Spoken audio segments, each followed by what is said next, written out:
I met him on a rainy Thursday afternoon. He stood in the doorway of my father's gallery, soaked, silent, and strangely calm.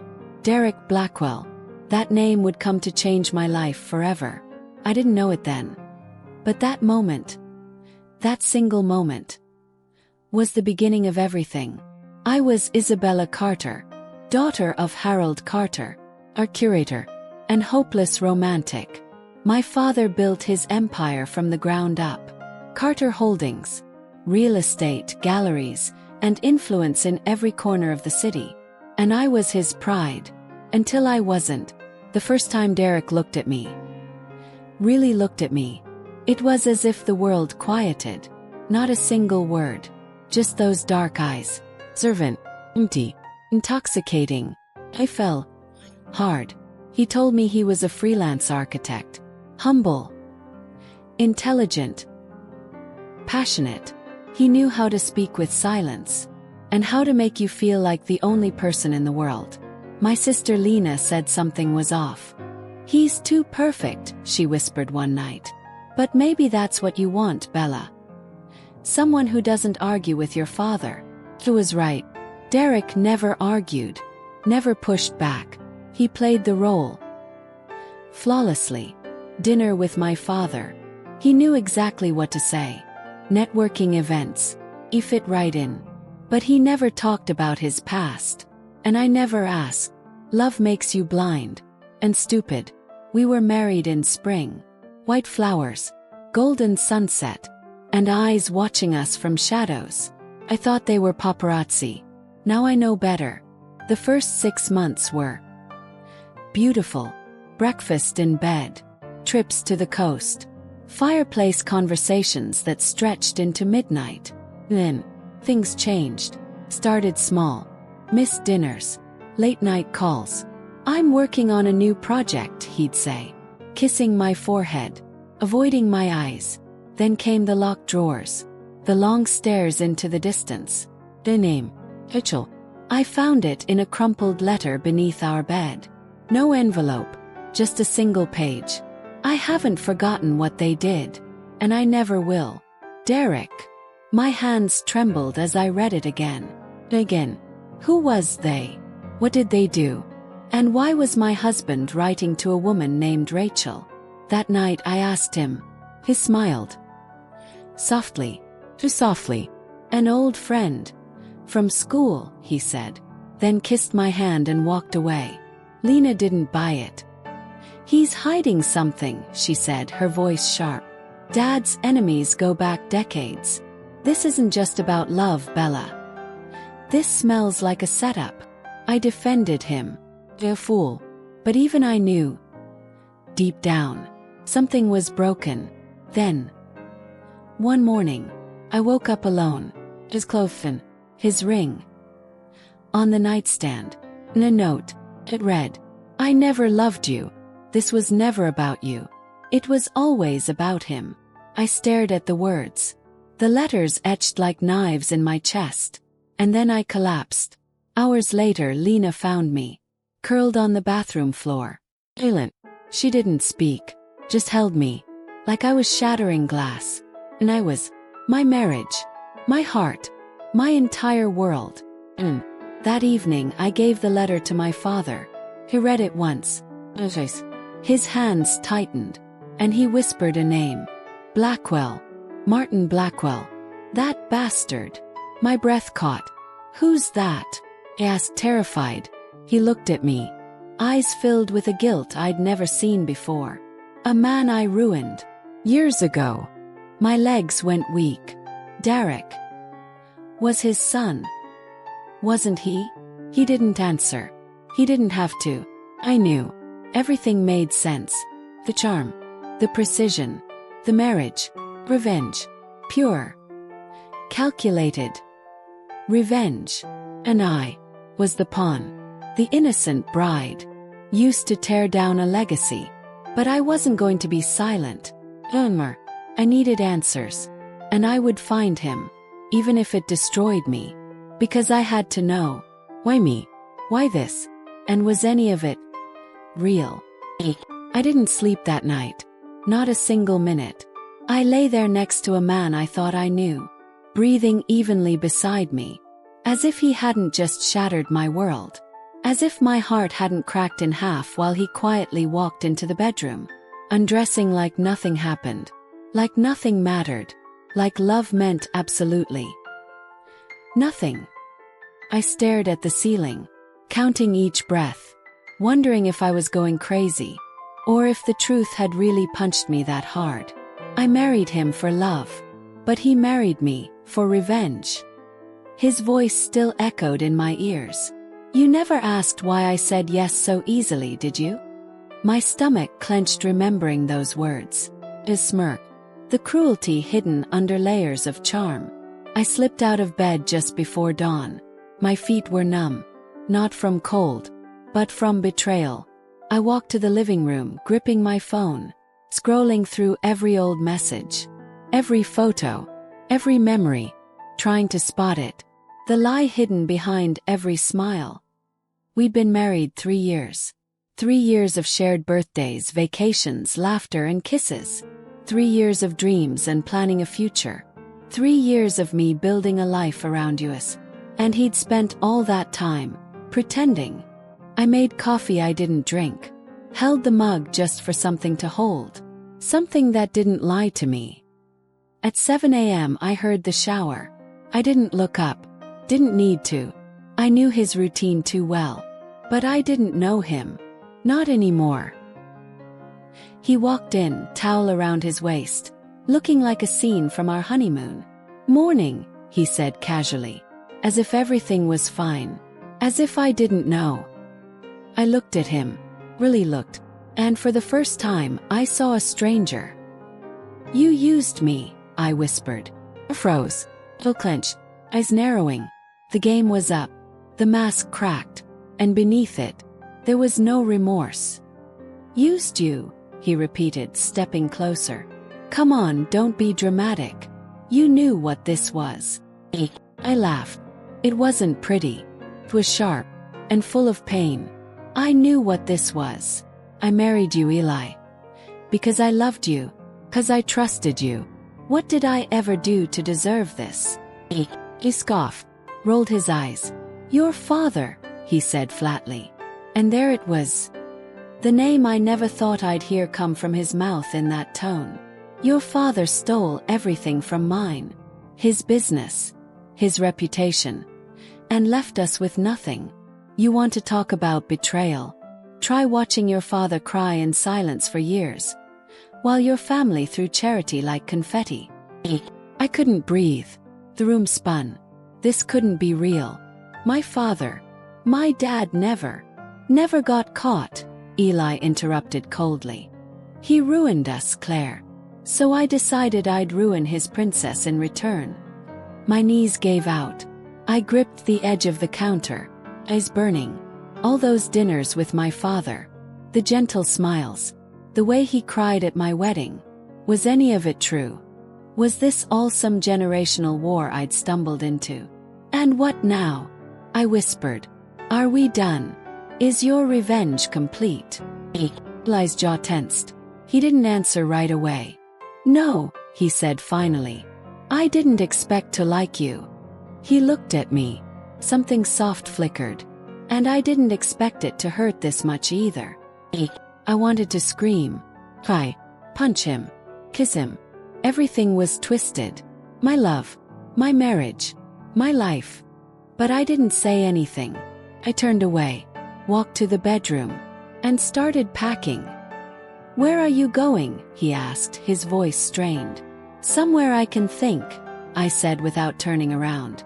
Somewhere that doesn't feel like a lie. He didn't stop me. Not with words. Not with hands. Not with tears. Because maybe even he didn't know what was real anymore. I drove to my sister's place 2 towns over. Talia opened the door in a robe, eyes wide as she saw the suitcase. The look on my face. She pulled me into a hug without asking anything. Hours later, wrapped in a blanket on her couch, I told her everything. Talia was silent for a long time. Then she said, "What are you going to do?" I didn't know. My head said run. My heart said maybe there was more. Maybe Eli had fallen in love for real along the way. Maybe people were allowed to change. But maybe I wasn't the one who needed to decide right now. Talia handed me a mug of tea, squeezed my hand. You don't have to figure it all out today, she whispered. I nodded. For the first time in 24 hours. I let myself cry. Not for him, but for the woman I used to be. Back at home, Eli stood in the kitchen, holding a photo of our wedding day. His fingers trembled. He didn't know when the act had stopped, when the lines blurred. But somewhere between revenge and routine, he had fallen in love. And now, he was about to lose the only real thing he ever had. I didn't know how long I had been staring at the door after Damon left. The silence felt heavier than the truth I had just uncovered. He married me to hurt me, not to love me. And that truth burned more than I ever imagined. Rachel found me sitting on the staircase. Eyes swollen, voice gone. I couldn't even cry anymore. There was nothing left to release. She sat beside me without saying a word. And for once, I didn't need her to speak. I just needed someone who didn't lie to me. Someone whose love had no hidden agenda. I told you he wasn't who he pretended to be, she finally whispered. I didn't answer. 'Cause I had no defense left. Only broken dreams wrapped in a wedding ring. The next morning I woke up with a mission. I wasn't going to cry anymore. I wasn't going to beg. I wasn't going to be the woman Damon used to pay for someone else's sins.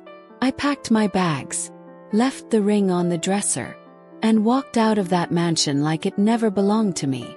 I went back home, to the house I grew up in, to the small room that still had posters of dreams I once had before love derailed them. Mom hugged me so tight I thought I'd shatter. But I didn't, because her arms held something Damon's never did. Unconditional love.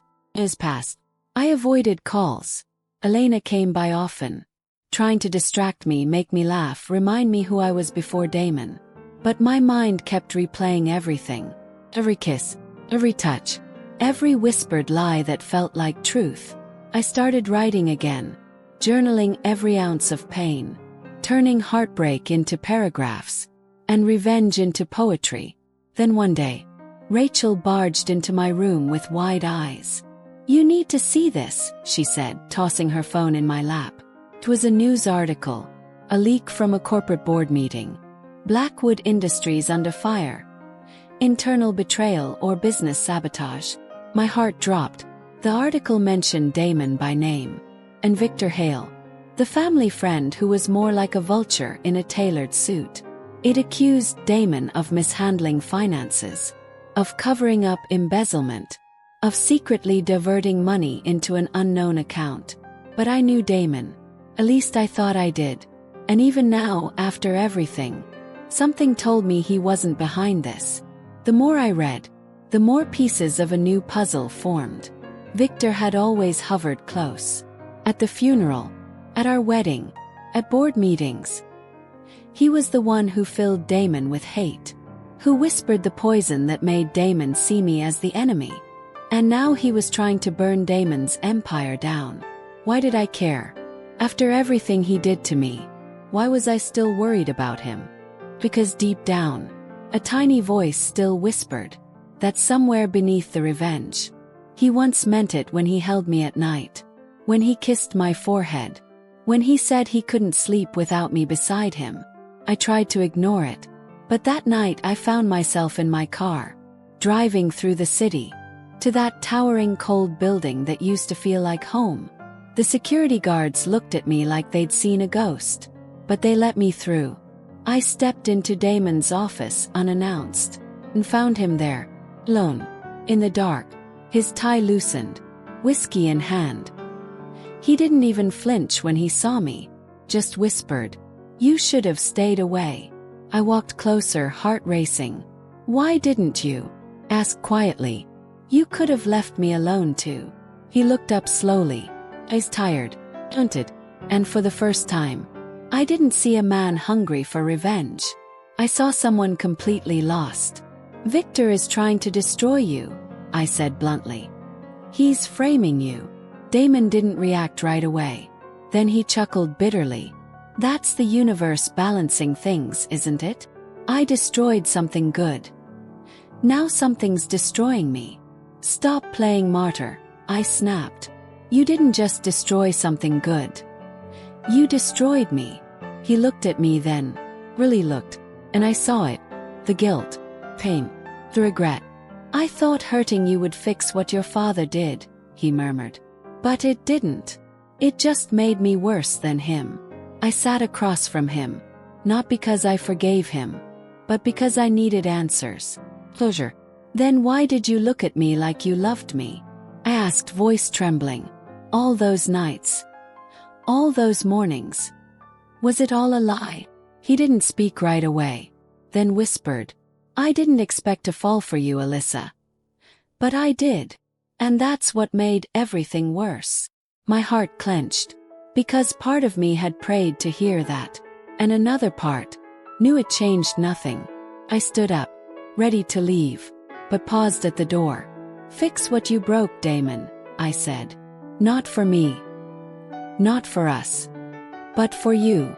Because if you don't, you'll lose the last piece of yourself that's still human. Then I walked away, and this time, I didn't look back. But deep in my chest, a war had started, between the woman who hated him, and the one who still remembered how it felt to love him. I didn't hear from Damon for days. No messages, no calls, not even a whisper through the news. But I kept checking. Every morning I searched for his name in headlines. Every night I stared at my phone longer than I should have. Even when I told myself I was done. Some part of me wasn't. Lena noticed. She always did. You still love him, she said one afternoon while folding laundry beside me. I didn't answer.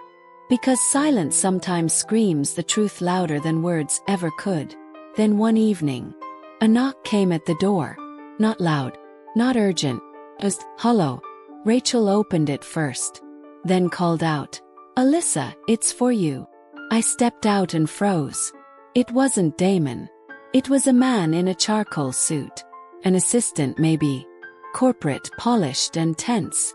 Mr. Blackwood asked me to deliver this to you personally, he said, handing me a sleek envelope. Then he left without another word. Inside the envelope, a USB drive, and a single note, scribbled in Damon's messy handwriting. If I go down, I want you to know the truth first. I locked my room door, plugged in the USB, and waited. A video opened, grainy at first, then focused on a dark conference room.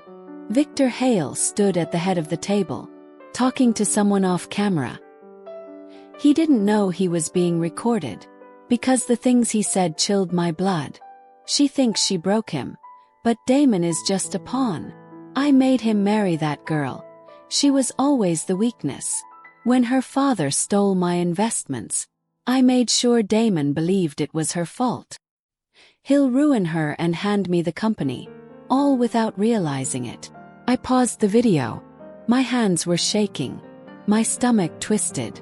Damon, he was manipulated too. Turned into a weapon and pointed straight at me. I played the rest of the video. Victor kept talking, plotting, admitting to everything. Embezzlement, framing Damon, destroying our marriage from the inside. I sat in silence when it ended. Not just from betrayal anymore, but from realizing Damon was broken too. Just differently. I called Rachel in, showed her everything. She didn't say a word, just hugged me tight and whispered, "You need to go to him." I didn't know if I should, but I knew I would, because if Damon was willing to hand me the truth before the world, he still had something human left in him, something worth saving. The next day, I went to the Blackwood building again. The receptionist recognized me and nodded, no questions asked. The elevator ride up felt heavier than before. Every second dragged like cement. When the doors opened, I saw him, sitting on the floor of his office, back against the glass wall, head resting on his knees. He looked up slowly when he heard me, his red face exhausted. Not the man I married. Not the man who hurt me. Just a man who didn't know who he was anymore. "You saw it?" he asked quietly. He nodded and stepped inside. He laughed bitterly. "So, now you know I was just the idiot who followed orders. Not some villain in control of the board." I knelt beside him, not touching him, just sitting there. "I know what Victor did," I said softly. "And I know what you did too." He didn't flinch, didn't defend himself, didn't beg.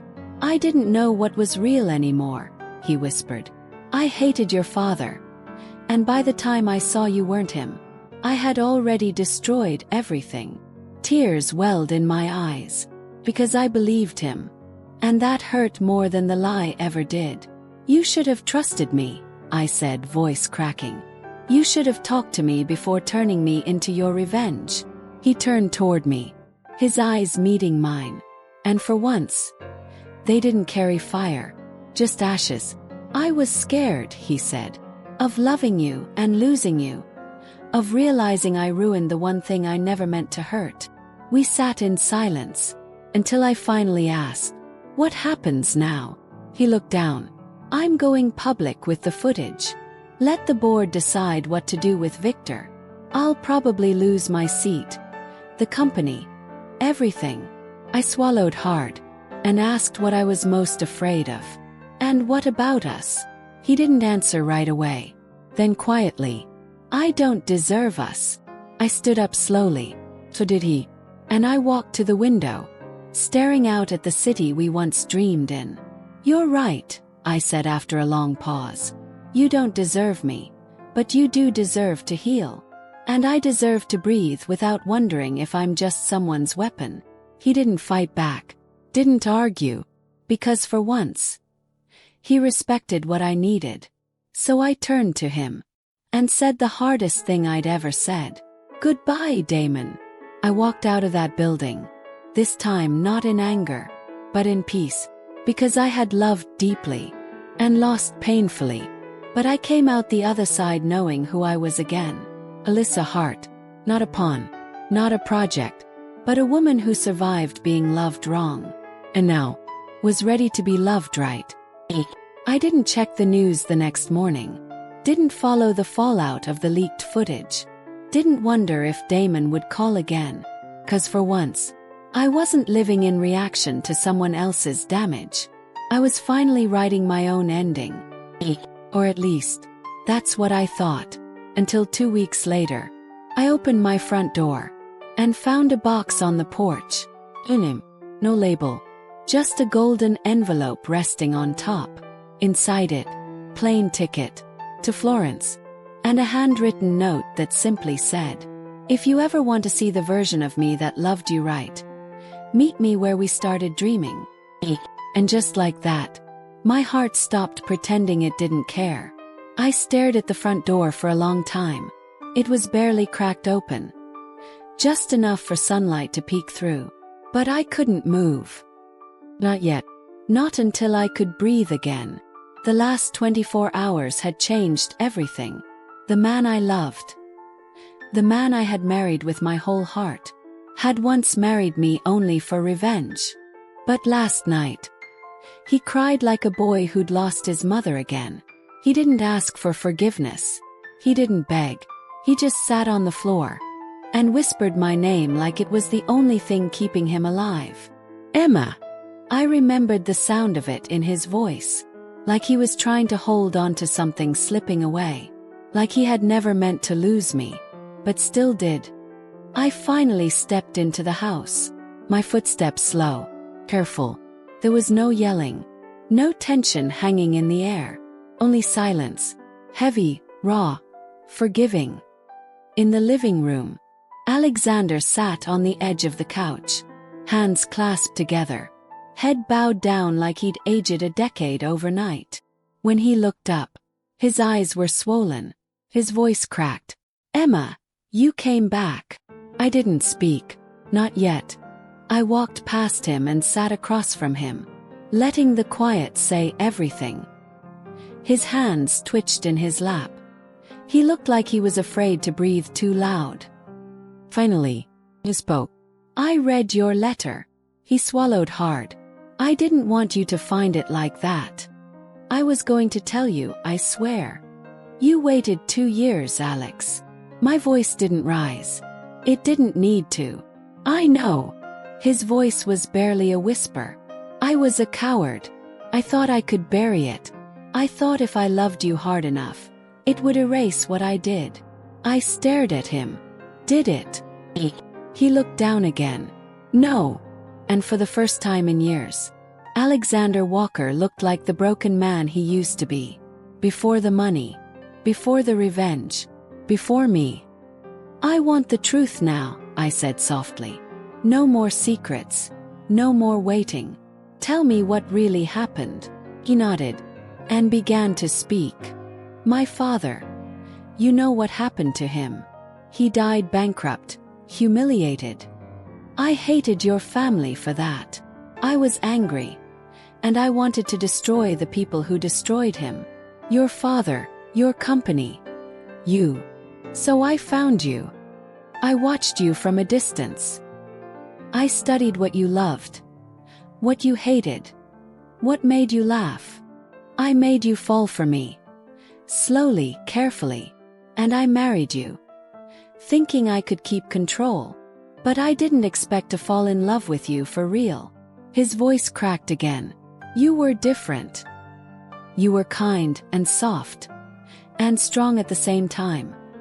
And for the first time in years, I felt like I could breathe. But by then, I was already too deep in the lie. Paused. Tears were falling now. I was scared if I told you, I'd lose you. I didn't want revenge anymore. I just wanted to be your husband. But the lie was too big to undo. And when you found the papers last night, he wiped his face. I knew I deserved to lose everything. I deserved to lose you. I deserve nothing. He looked at me again. Emma, I'm sorry. Not because I lost you. But because I hurt you. I don't want forgiveness.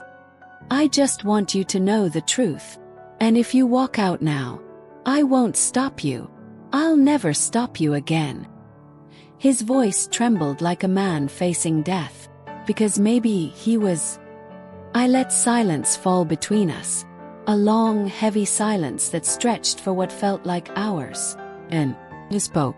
Do you know why I married you, Alex? He looked confused. Because you loved me.